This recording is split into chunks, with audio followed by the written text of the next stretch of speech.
Today, you've already heard the psalm that is our focus text for the day, but I want us to return to it and see if we can glean some helpful insight as we deal with Psalm 13. Psalm 13. The Old Testament book of Psalms gives to us a unique picture as we address this last message in this sermon series. Psalm 13 from the New International Version reads like this: How long, O Lord, will you forget me forever? How long will you hide your face from me? How long must I wrestle with my thoughts and every day have sorrow in my heart? How long will my enemy triumph over me? Look on me and answer me, O Lord my God. Give light to my eyes, or I will sleep in death. My enemy will say, I have overcome him, and my foes will rejoice when I fall. But I trust in your unfailing love. My heart rejoices in your salvation. I will sing to the Lord, for he has been good to me. He's been good to me. Amen. You may be seated in the presence of the Lord. I will sing to the Lord, for he has been good to me. The first Sunday dealing with the daunting. The second Sunday dealing with devastation. The third Sunday dealing with depression. On this Sunday, I want to talk from the subject dealing with the divine. Dealing with the divine, ... When God ain't acting like God. Dealing with the divine, ... When God ain't acting like God. I must admit to you, I thank God for my upbringing at Emmanuel Baptist Church. 8301 South Damon Avenue, Chicago, Illinois, 60620, where the Reverend Dr. L.K. Curry was my pastor. For it was there on the south side of Chicago that I learned some things about God. I was taught that God was a loving God, a caring God, a compassionate God, a merciful God. Then I learned some of those big words about God. Omnipresent, omniscient, omnipotent. That God is everywhere at the same time, that God knows everything that there is to know about everything, and that God has all power to do everything that needs to be done in my life. And you, like I, learned some things about God in your upbringing or across the years of your Christian development. We've all learned that God is sovereign, that God is strong and mighty, that God's grace is sufficient. We've learned and we've sung right here in this church that God is a prayer hearing and a prayer answering God. And I suspect Reverend Dinkins, who prayed our invocation this morning, learned some things right here at this church, just like I learned some things at Emmanuel Baptist Church. I heard him when he started praying. He said, you're an eternal God. You're a sovereign God. You're a merciful God. He said right here in this pulpit just a few minutes ago that he's the great I am. That everything that we need from God, God provides it. God becomes it. That God is the great I am for every one of his children. He's the provider. He's the way maker. Come on, we learned some of those wonderful cliches back in the day. He's a bridge over troubled water. He's shelter in the time of storm. Is there someone in here who can testify, as the scriptures testify, that he's the rose of Sharon? He's the lily of the valley. He's the bright and come on and help me preach. You know these things. You learned these when you were a child. That God can be for us everything that we need God to be. If we trust him, if we commit ourselves to him, he will prove to us that there is absolutely nothing too hard for him. I learned it. Reverend Dinkins learned it. Many of us in the room learned it. Many of us are still learning that God is our all and all.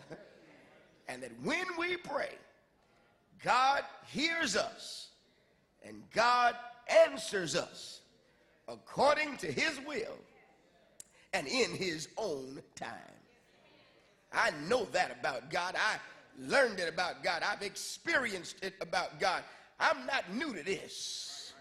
I'm true to this. I've experienced this over and over and over again in my life. I know who God is. I've been taught it. I've experienced it. I've walked with him, and he's walked with me and talked with me. And told me that I was his own. And the joy that we've shared as we've tarried there, I know all the hymns. I know all the scriptures. I'm supposed to know who God is. I'm the preacher, and you do too. Because you've experienced God for yourself. And you've experienced how God responds to the needs of his children. When you pray, you expect God to answer. Because that's what we learned about God, that when you pray, God answers. That's why they made us pray before we ate our food. That's why they made us pray before we laid down at night in slumber and repose, because they wanted us to know that we had a God to whom we could go in every situation of our lives. But church family, when I read Psalm 13, I am not encountering in my reading the God they taught me about at Emmanuel Baptist Church. When I read Psalm 13, I don't get the warm and fuzzy feeling from a wonderful and loving, embracing, encompassing God that they taught me about back there at Emmanuel Baptist Church. When I read Psalm 13, it is what the scholars suggest is an individual lament. It is a psalmist, a person. Some say it's David, who is fussing, complaining, lamenting about his life's circumstance. And most laments, when you read them in the scriptures, most laments in the Psalms are an individual talking to God about what an enemy has done. Most laments are the reflections of individuals who are going on and on because something in their life's circumstance has diminished their level and quality of life to the point that they can't seemingly go on any longer. So because of what they're going through, they go to God and say, Lord, handle this. That's what a lament is. When we have lamentations in the scripture, it is somebody who is saying, God, I don't like what I'm dealing with. God, I don't like them folk who keep coming at me with no cause. God, I don't like the fact that I'm dealing with extended circumstances, extended frustration, extended drama. When I got an issue, I'm supposed to be able to take my issue to my God. But here's my problem. What do you do when your issue is God? Stick with me for a little while. Don't let your spiritual sensibilities get rubbed the wrong way. Because the psalmist today is not talking specifically about somebody in the community who is getting on his or her nerves. The psalmist is not talking about somebody down the street who keeps messing up his life's progress. The psalmist is tripping because God seems to be tripping. Stay with me, stay with me. Don't leave me now. I know this is not the God you learned about in Sunday school. This is not the God that you learned about when you were shouting in worship. This is a God who seemingly is disconnected seemingly detached. As a matter of fact, one scholar suggests this is the God who has abandoned his servant. As a matter of fact, all you have to do is read the first line of Psalm 13, and you'll understand that that's exactly how the psalmist is feeling. The first two words are classic. How long? Yeah, there it is. I've been dealing with this for entirely too long. I've been struggling with this for entirely too long. I've been going through this for entirely too long. I've been upset about this for entirely too long, and you're not doing anything. You're not making a difference. I thought you were the loving, compassionate, kind-hearted God who was able to turn that thing around. I thought you were the God for whom nothing should be called impossible. I thought when I called on you, you would answer me. And the psalmist says, how long will you forget me forever?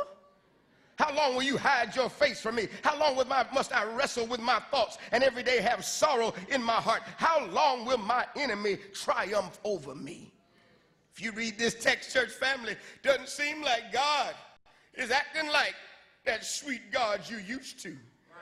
That kind God you're accustomed to, the one you were just shouting about a minute ago, the one that you always saying, thanks, thanks, I give you thanks. Ain't no thanksgiving in this text. There's no hallelujah in this text. Not in verse 1, not in verse 2 or 3. Or for here in this text, the psalmist is complaining. As a matter of fact, what I like to call this first little point about verses 1 and 2, it is an expression of genuine indignation. Let the church say indignation. It is the expression of genuine indignation. The psalmist is upset. The psalmist is struggling. The psalmist is challenged by the reality that God doesn't seem to be acting like God. I know who I can go to when my enemies are tripping. I know what to do when my boss is getting on my nerves. Oh, I can go to God about that. As a matter of fact, I know how to handle it when life circumstances weigh me down. When I get bad news from the doctor, I know what to do. I go to God. I have a recourse when life is weighing heavily upon me. But who do you go to when your problem is God? Where do you go? How do you handle it, child of God? What do, saint? How do you handle it, member of the Wheeler Avenue Church? When you are wrestling with the reality that God is not answering in a timely manner. And we don't have to testify about it. I'll just speak it from the microphone. Many of us in this place have had that thought go through our mind that God should have shown up by now, that God should have responded by now, that God should have opened a door by now, that God should have made a way by now, that God should have healed me by now. How long do I have to stay with this sickness in my body? How long must I deal with the fact that my family frictions are so significant and severe that we're not talking to each other, living in the same house? How long must I deal with the fact that this frustration that I'm dealing with, that I'm facing right now, does not seem to be going away? Look at how the psalmist depicts his challenge. Seemingly is an extended challenge. In 4 areas, if you look at the text the way I do, he seems to have an extended challenge. He's dealing, my friends, with extended dejection. Look at his words. How long, O Lord, will you forget me forever? I'm dejected. I don't seem to be a priority on your list of things to do. I don't seem to be on your mind right now. I feel dejected. Not only does he deal with extended dejection, he likewise has to deal with extended separation. Will you hide your face from me forever?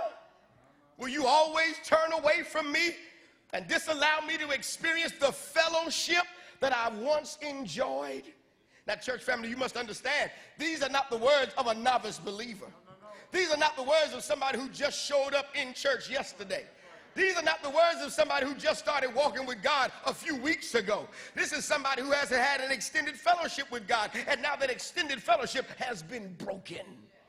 And I don't care how long you stay saved. You'll have to deal with some moments in your saved, sanctified life where you don't feel the presence of God like you've once felt the presence of God. I mean, you can be saved, preaching in the pulpit, singing in the choir, ushering on the door, deaconing on the deacon board, and still not feel the presence of the living God. Psalmist says, I'm experiencing extended dejection, extended separation, and now, because of this dejection and separation, I'm experiencing extended consternation. Listen to what he says, my thoughts are messed up now. I'm wrestling with my thoughts. I'm thinking some stuff I never did think about God. I'm thinking some stuff I never did think about my relationship with God. You don't have to say amen to this. Just go ahead and internalize your amen. Because I know you don't want your pew partner to know that you had to deal with some thoughts in your mind that weren't necessarily pristine and Christian. You can go ahead and say amen to yourself. Just tap your foot for your amen today. You don't have to let anybody know that you felt that God should have moved by now. God should have worked this out by now. And your mind started playing tricks on you. I ain't going back to church. I ain't praying no more. I ain't reading my Bible. This ain't working the way it's supposed to be working. Extended dejection, extended separation, extended consternation. Sorrow is all I'm feeling in my heart. And that leads to extended agitation. When your mind starts playing tricks on you, you just get mad at God. Why you take my loved one? Why did you leave me here to deal with this and took somebody who was a sweeter, kinder individual than am I? Here in the text, child of God, the psalmist is wrestling with the reality that God ain't acting like God. You were supposed to have moved by now. I should be in the church shouting. You were supposed to have answered by now. I should be waving my hand, say, won't he make a way? Won't he work it out? Say, yeah. I should have been celebrating. My praise report should have been on my lips by now. But instead, I'm angry. I'm sitting in church with my arms folded and my legs crossed. Really don't want to be here, but since it's Sunday, I came anyhow.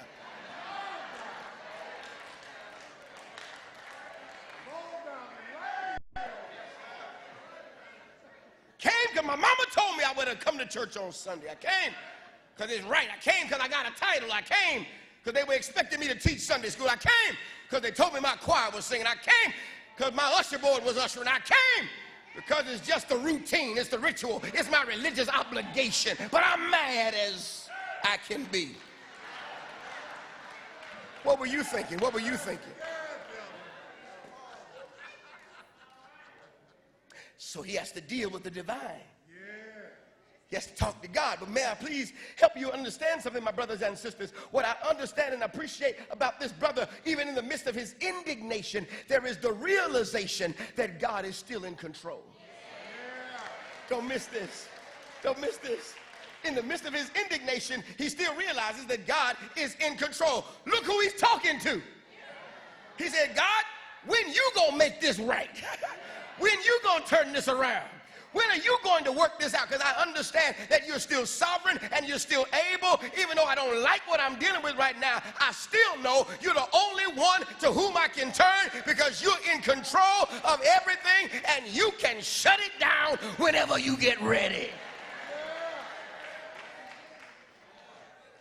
So the psalmist has to deal with the reality that he's engrossed in some significant and genuine indignation.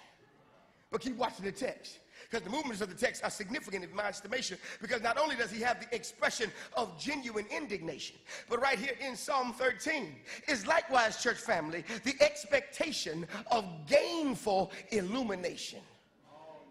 Let the church say illumination. He's still talking to God when we get to verses 3 and 4. And when we get to verses 3 and 4, he says, look on me and answer. Oh Lord my God, give, here it is, light to my eyes, or I will sleep in death. My enemy will say, I have overcome him, and my foes will rejoice when I fall. He says, look on me. show to me the illumination that comes when your face is pointed in my direction. The Hebrews understood that when God's face was towards you, that God would bring a luminescence, a brightness, a light to you that would diminish the dimness of your circumstance. When God's face would be headed in your direction, when God would turn to the metaphorical face of God, when it would be turned in your direction, he would brighten up the dark places that you were having to deal with. That when God's face was in your direction, that God would brighten up the corner where you were, and he would illuminate the valley that you had to experience. He would give a light, a lift to the burden you were carrying. It's revealed, isn't it, in that benediction you listen to almost every Sunday. Almost every Sunday you understand the Hebrew notion of the illumination that God gives when his face is in your direction. Come on, you say it with me every Sunday. The Lord bless you and keep you. The Lord make his face to shine upon you and be gracious unto you. The Lord lift the light of his countenance upon you and give you peace. They understood that when God's face would be in your direction, that the brightness that God gives to us would be able to help us to get through whatever we had to deal with. So he says, God, I just need the light to shine in my direction. I need your light to make a difference in my dark, dim, dank, despairing situation that I'm going through. I need you, oh God, to let the light from the lighthouse shine on me. Is there anybody in here who understands that when you talk to your God, you are not talking to somebody who keeps you in the dark, dismal places where you can find no light, no escape, no visible means of assistance? That when God is on your side, he brings light into dark situations. He illumines your pathway. He lets you know that despite what you're going through, despite what you're dealing with, trouble will not last. Well, help me preach, will you please? I only got about 6 minutes left. He says, I need the light of the Lord to show me the path that I'm supposed to go. Look at the text again. He says, look on me and answer me. What he's really suggesting, child of God, is God, if you don't do anything else, just remember, hey, I'm over here. Hey, do you see me? Here I am. Look this way. If you look this way, at least I can see some light shining. If you look this way, at least I'll understand that the dark tunnel will soon come to an end. If you look this way, at least I'll have hope in a hopeless situation. If you look this way, I won't be depressed always. If you look this way, my devastation will pass. If you look this way, I can deal with the daunting. Just look this. Hey, here I am.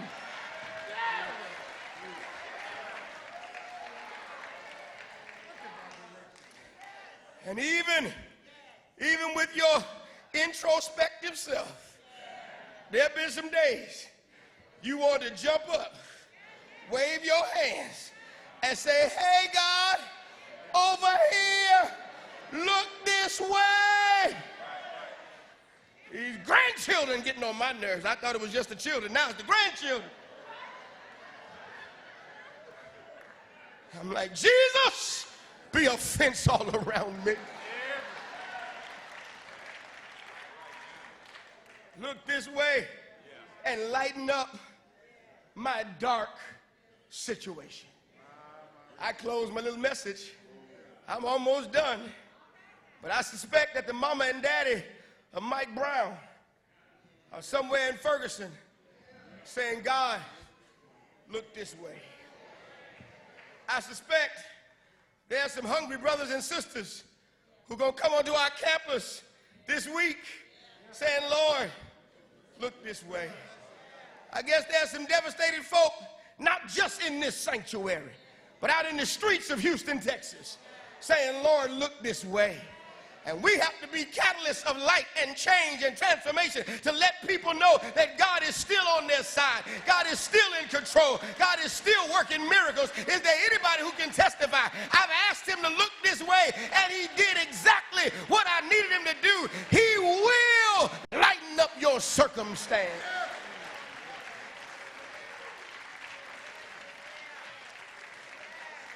What I appreciate about the psalmist, in the midst of his request for illumination, there is a divine personalization that is associated with the request that he's making in verses 3 and 4. It is not until we get to verses 3 and 4 that he personalizes his relationship with God. He says, "Oh Lord, my God." In verse 1, it was just, "Oh Lord." He was in an indignant posture. But now, when he's asking for the illumination of God to come his way, he makes it personal. He said, "I've been with you too long for you to trip on me like this. I've been in a relationship with you too long for you not to work things out the way I know you're able to work things out." He has now personalized his relationship with God. And watch the text, church family, because as he has now personalized his relationship with God, his whole tone changes in verses 5 and 6. Indignant in verses 1 and 2. Inquiring about God's illumination in verses 3 and 4. By the time we get to verses 5 and 6, we see the exposure of a Godward inclination. The exposure of a Godward inclination. Listen again to what the psalmist says. You remember he was mad in verse 1. Y'all remember that? You remember he's like, hey, hey, hey, look over here in verse 3 and 4. Y'all remember that? But look at it in verses 5 and 6. "But I trust in your unfailing love. My heart rejoices in your salvation. I will sing to the Lord, for he has been good to me." Oh, you just missed your shout cue. Maybe you're taking notes. Maybe you're just trying to jot it down. But get the DVD. Seeley, look up at me. He says, "Listen here. I was mad 5 minutes ago. Yeah. I've been angry for the last 3 weeks.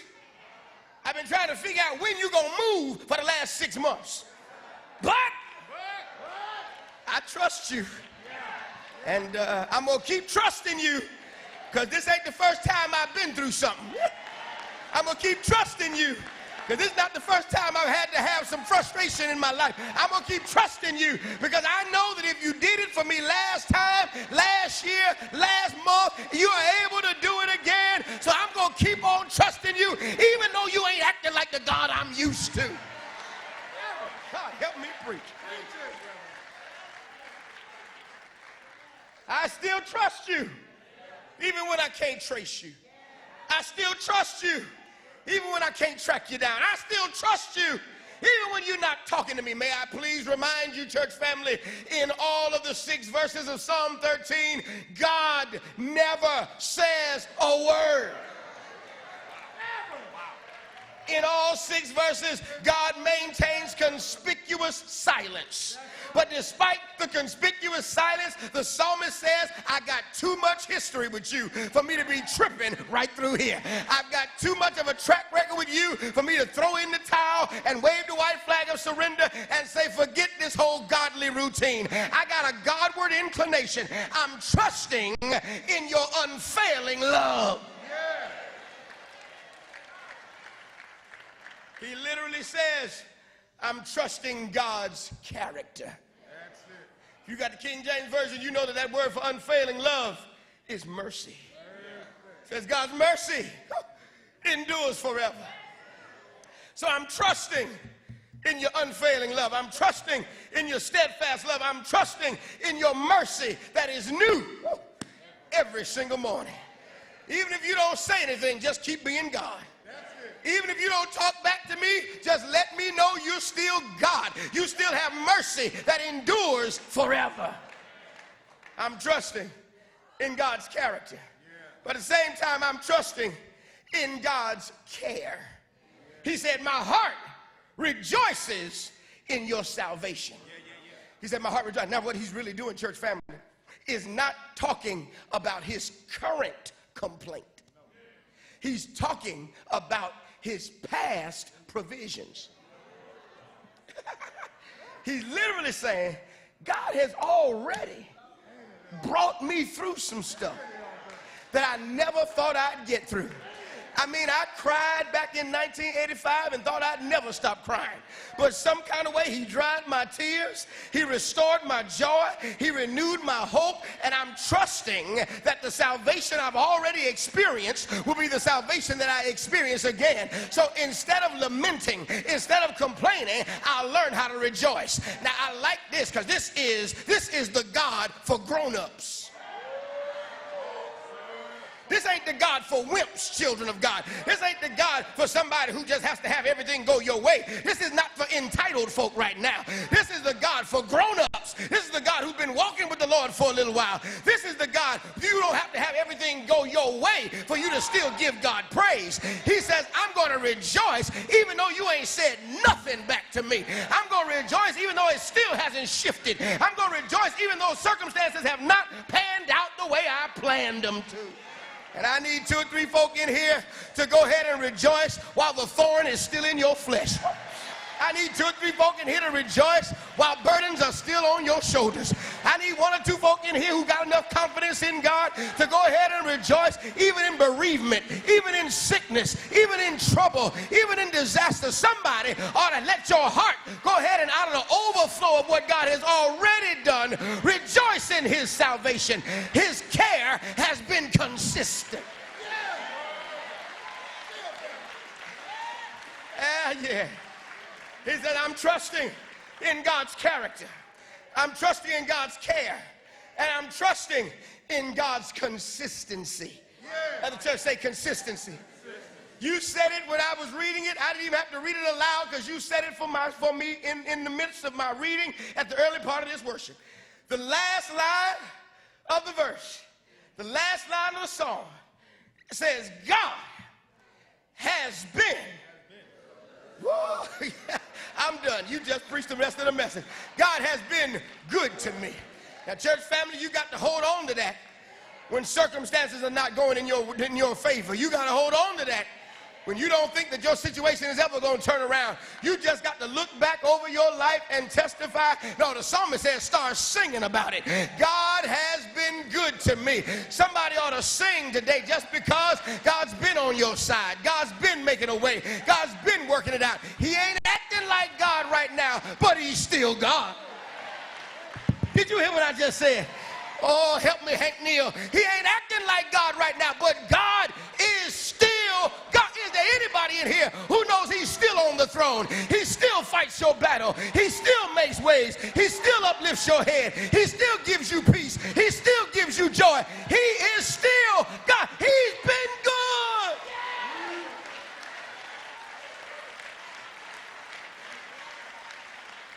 He's been good. He's been good. You got to deal with the divine child of God. Even when God ain't acting like God, God is still God.